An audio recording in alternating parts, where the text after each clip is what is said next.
Shell petrol ಬಂಕ್ನಲ್ಲಿ ಸಿಕ್ಕಾಪಟ್ಟೆ ದರ ಏರಿಕೆ ಆಗಿದೆ. ಇದು ಮೂರನೇ ಬಾರಿಗೆ ನಾರ್ಮಲ್ ಪೆಟ್ರೋಲ್ ರೇಟ್ ಜಾಸ್ತಿ ಆಗಿದೆ. ಮೂರನೇ ಬಾರಿ ಇಷ್ಟು 102, 104 ರೂಪಾಯಿ ಇತ್ತು. ಅದಾದಮೇಲೆ 108 ರೂಪಾಯಿ ಮಾಡಿದ್ರು, 112 ರೂಪಾಯಿ ಮಾಡಿದ್ರು. ಈಗ ಮತ್ತೆ 7 ರೂಪಾಯಿ ಜಾಸ್ತಿ ಆಗಿ 119 ರೂಪಾಯಿ ಆಗಿದೆ. ಒಂದೇ ದಿನ 7 ರೂಪಾಯಿ ಜಾಸ್ತಿ ಮಾಡಿರುವಂಥದ್ದು. ಡೀಸೆಲ್ ಬೆಲೆಯಲ್ಲಿ ಒಂದೇ ದಿನ 25 ರೂಪಾಯಿ ಏರಿಕೆ ಆಗಿದೆ. ಇಂದಿನ ಪೆಟ್ರೋಲ್ ರೇಟ್ ಎಷ್ಟಪ್ಪ, ನಾರ್ಮಲ್ ಪೆಟ್ರೋಲ್ ರೇಟ್ ಎಷ್ಟಪ್ಪ ಅಂದರೆ 119 ರೂಪಾಯಿ. ಇಂದಿನ ಡೀಸೆಲ್ ದರ 123 ರೂಪಾಯಿ. ಶೆಲ್ ಪೆಟ್ರೋಲ್ ಬಂಕಲ್ಲಿ ರೇಟ್ ಹೆಚ್ಚಾಗಿದೆ ಅಂತ ಶೆಲ್ ಪೆಟ್ರೋಲ್ ಬಂಕ್ನಿಂದ ಜನ ವಾಪಸ್ ಹೋಗ್ತಾ ಇದ್ದಾರೆ. ಇದೇ ಸೇಮ್ ಸಿಚುಯೇಷನ್ ಕೊರೋನಾ ಟೈಮ್ನಲ್ಲಿ ಇತ್ತು. ಆ ಟೈಮ್ನಲ್ಲೂ ಕೂಡ ಅಷ್ಟೇ ಸಿಕ್ಕಾಪಟ್ಟೆ ರೇಟ್ ಜಾಸ್ತಿ ಆಗಿತ್ತು. ಶೆಲ್ ಪೆಟ್ರೋಲ್ ಬಂಕಲ್ಲಿ 120 ರೂಪಾಯಿವರೆಗೂ ಹೋಗಿತ್ತು. ಈಗ ಸೇಮ್ ಅದೇ ಪರಿಸ್ಥಿತಿ 119 ರೂಪಾಯಿ ಹೋಗಿದೆ. ಯಾಕೆ ಶೆಲ್ಗೆ ಹೋಗ್ತಾರೆ ತುಂಬ ಜನ ಅಂದರೆ ಅಲ್ಲಿ ಕನ್ಸಿಸ್ಟೆನ್ಸಿ ಇರುತ್ತೆ, ಒಳ್ಳೆ ಮೈಲೇಜ್ ಬರುತ್ತೆ, ಇಂಜಿನ್ಗೆ ಪ್ರಾಬ್ಲಮ್ ಆಗಲ್ಲ. ಪೆಟ್ರೋಲು ಡೀಸೆಲಿಂದ ಆ ಡಸ್ಟು ಡರ್ಟ್ ಇರುತ್ತಲ್ಲ ಅದು ಇಂಜಿನಲ್ಲಿ ಸುತ್ಕೊಳ್ಳಲ್ಲ ಅನ್ನುವಂಥ ಕಾರಣಕ್ಕೋಸ್ಕರ ಶೆಲ್ ಪೆಟ್ರೋಲನ್ನು ಹಾಕಿಸ್ಕೊಳ್ತಾರೆ. ಆದರೆ ಅದು ಈಗ ದುಬಾರಿ. ಈಗ ಪೆಟ್ರೋಲ್ ರೇಟ್ ಜಾಸ್ತಿ ಮಾಡಿರುವಂಥ ಹಿನ್ನೆಲೆಯಲ್ಲಿ ಅಲ್ಲಿನ ಗ್ರಾಹಕರು ಹೋಗ್ತಾರಲ್ಲ ಎವ್ರಿಡೇ, ಅವ್ರು ಏನು ಮಾತನಾಡಿದ್ರು ಅಂತ ನೋಡೋಣ. ಪೆಟ್ರೋಲ್ ರೇಟ್ 119 ರುಪೀಸ್ ಆಗಿದೆ ಶೆಲ್ ಅಲ್ಲಿ. ಬಟ್ ಬೇರೆ ಪೆಟ್ರೋಲ್ ಪಂಪ್ ಎಲ್ಲ 103 ರುಪೀಸ್ನೇ ಮಾರ್ತಿದ್ದಾರೆ. And I have observe that ಬೇರೆ ಶೆಲ್ ಪೆಟ್ರೋಲ್ ಪಂಪ್ಸ್ ತುಂಬಾ ಬಂದಿದೆ. ಓಕ್ಲಿಪುರಂ ಬಂದಿದೆ, ಇಲ್ಲಿ ಓಪನ್ ಇದೆ, ಬಟ್ 119 ರುಪೀಸ್ ಇದೆ. ಸೊ ಫಸ್ಟ್ 106 ಇತ್ತು, ಆಮೇಲೆ 109, 110 ಮಾಡಿದ್ರು, ಆಮೇಲೆ 119 ಮಾಡಿದ್ದಾರೆ. ಈಗ ನಾನು ಹೊರಗೆ ಬಂದೆ, ನಾನು ಫುಲ್ ಟ್ಯಾಂಕ್ ಮಾಡಿಸೋ, ನಾನು 15 ಲೀಟರ್ಸ್ ಹೋಗುತ್ತೆ. 1800, 1900 ರುಪೀಸ್ ಎಲ್ಲಿಂದ ಕೊಡ್ಬೇಕು? ಇಲ್ಲ ಹಾಕ್ಸ್ಲಿಲ್ಲ, ಮುಂದೆ ಹೋಗ್ತೀನಿ ಇಂಡಿಯನ್ ಆಯಿಲಿಗೆ. So this is completely messed up. ಹಿಂಗಾಗಬಾರ್ದು. ಬಹಳ ಜಾಸ್ತಿ ಮಾಡಿದ್ದಾರೆ. ಫಸ್ಟ್ 3 ರೂಪಾಯಿ ಇದ್ರು, ಆಮೇಲೆ ನೋಡಿದ್ರೆ ತಿರ್ಗಾ ಒಂದು ವಾರ, ಒಂದು 3 ಡೇಸ್ ಬಿಟ್ಬಿಟ್ಟು ತಿರ್ಗಾ 3 ರೂಪಾಯಿ ಜಾಸ್ತಿ ಮಾಡಿದ್ದಾರೆ. ಇವಾಗ ನೋಡಿದ್ರೆ ಗೇಟ್ ಜಂಪ್ ಜಾಸ್ತಿ ಇದೆ. ಎಷ್ಟು 98 ರೂಪಾಯಿ ಇತ್ತು, ಇವಾಗ ನೋಡಿದ್ರೆ 29 ರೂಪಾಯಿ ಇದೆ. ಏನ್ ಸರ್ ಇದು? ತುಂಬಾ ಮೋಸ ಸರ್ ಇದು. ಇವನಿಂದ 2 ರೂಪಾಯಿ 3 ರೂಪಾಯಿ ಇದ್ರೆ ಓಕೆ. ಎಕ್ದಮ್ ಇವಾಗ 33 ರೂಪಾಯಿ ಜಾಸ್ತಿ ಮಾಡಿಬಿಟ್ರೆ ಹೆಂಗ್ ಇದಾಗೋದಲ್ಲಿ? ಗಾಡಿಗಳು ಏನ್ ಗೂಡ್ಸ್ ಗಾಡಿಗಳೆಲ್ಲ ಏನ್ ಮಾಡೋದಿಲ್ಲ. ಬಹಳ ಹಿಂಸೆ ಇದೆ ಶೆಲ್ ಇದೆಲ್ಲ. ಬರೀ ಶೆಲ್ದ್ ಮಾತ್ರ ಅಲ್ಲ, ದೇಶದಲ್ಲಿ ಕಮರ್ಷಿಯಲ್ ಸಿಲಿಂಡರ್ ಬೆಲೆ ಕೂಡ ಜಾಸ್ತಿ ಆಗಿದೆ.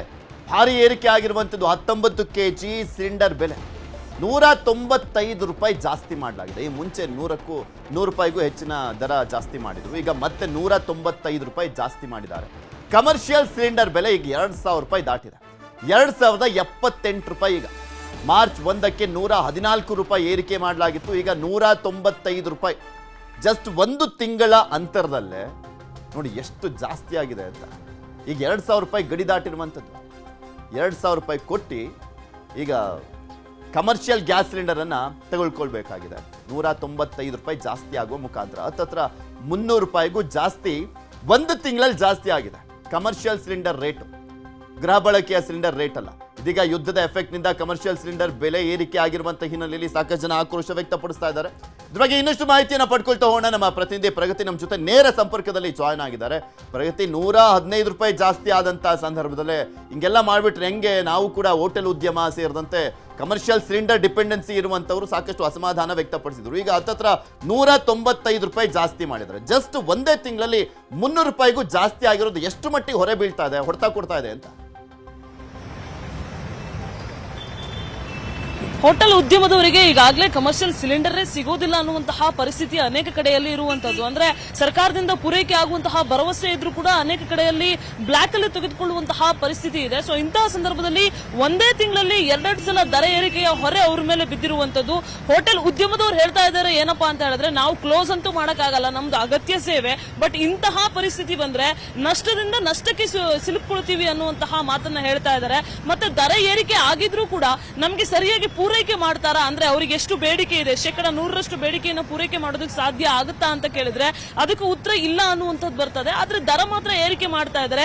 ಈ ರೀತಿಯಾಗಿ ಒಂದೇ ತಿಂಗಳಲ್ಲಿ 2 ಸಲ ಅವೈಜ್ಞಾನಿಕವಾಗಿ ದರ ಏರಿಕೆ ಮಾಡೋದು ಎಷ್ಟು ಸರಿ ಅನ್ನುವಂತಹ ಪ್ರಶ್ನೆಯನ್ನ ಸದ್ಯ ಹೋಟೆಲ್ ಸಂಘಟನೆ ಇಡ್ತಾ ಇರುವಂತದ್ದು. ಜೊತೆಗೆ ಕೇಂದ್ರ ಸರ್ಕಾರಕ್ಕೂ ಕೂಡ ಮನವಿ ಮಾಡೋದಕ್ಕೆ ಈಗಾಗಲೇ ಮುಂದಾಗಿರುವಂತದ್ದು. ಇದಕ್ಕೆ ಸಂಬಂಧಪಟ್ಟ ಹಾಗೆ ಹೋಟೆಲ್ ಅಸೋಸಿಯೇಷನ್ ಅವರು ಕೂಡ ಸಭೆ ಮಾಡಿ ಇದ್ರ ಬಗ್ಗೆ ಒಂದು ತೀರ್ಮಾನವನ್ನ ಮಾಡ್ತಾರೆ ಪೃಥ್ವಿ. ಅದರ ಜೊತೆಗೆ ಈ ಕಡೆ ಜನಸಾಮಾನ್ಯರ ವಿಚಾರಕ್ಕೆ ವಿಚಾರಕ್ಕೆ ಬರೋದಾದ್ರೆ ಡೀಸೆಲ್ ಮತ್ತೆ ಪೆಟ್ರೋಲ್ ದರ ಶೆಲ್ ಪೆಟ್ರೋಲ್ ಬಂಕ್ಗಳಲ್ಲಿ ಈಗ ಮತ್ತೆ ಏರಿಕೆ ಆಗಿರುವಂತದ್ದು. ಇದು ಕೂಡ ಕಳೆದ 15ರಿಂದ 25 ದಿನಗಳಲ್ಲಿ ಹೋಲಿಕೆ ಮಾಡಿದ್ರೆ ಸತತ 4ನೇ ಸಲ ದರ ಏರಿಕೆ ಆಗ್ತಾ ಇರುವಂತದ್ದು. ಕ್ರಮೇಣವಾಗಿ ಏರಿಕೆ ಆಗ್ತಾನೆ ಇದೆ. ಡೀಸೆಲ್ 98 ರೂಪಾಯಿ ಇದ್ದಿದ್ದು ನಾರ್ಮಲ್ ಡೀಸೆಲ್ ದಿಢೀರ್ ಅಂತ ಈಗ 123 ಹತ್ತತ್ರ ಹೋಗ್ಬಿಟ್ಟಿದೆ ಅಂತ ಅಂದ್ರೆ ರಾತ್ರಿ ದರ ಏರಿಕೆ ಆಗಿರುವಂತದ್ದು ಈಗ ಜನಸಾಮಾನ್ಯರಿಗೆ ಹೊರೆ ಆಗಿರುವಂತದ್ದು. ಪೃಥ್ವಿ, ಓಕೆ, ಧನ್ಯವಾದ ಪ್ರಗತಿ ನಿಮ್ಮೆಲ್ಲ ಮಾಹಿತಿ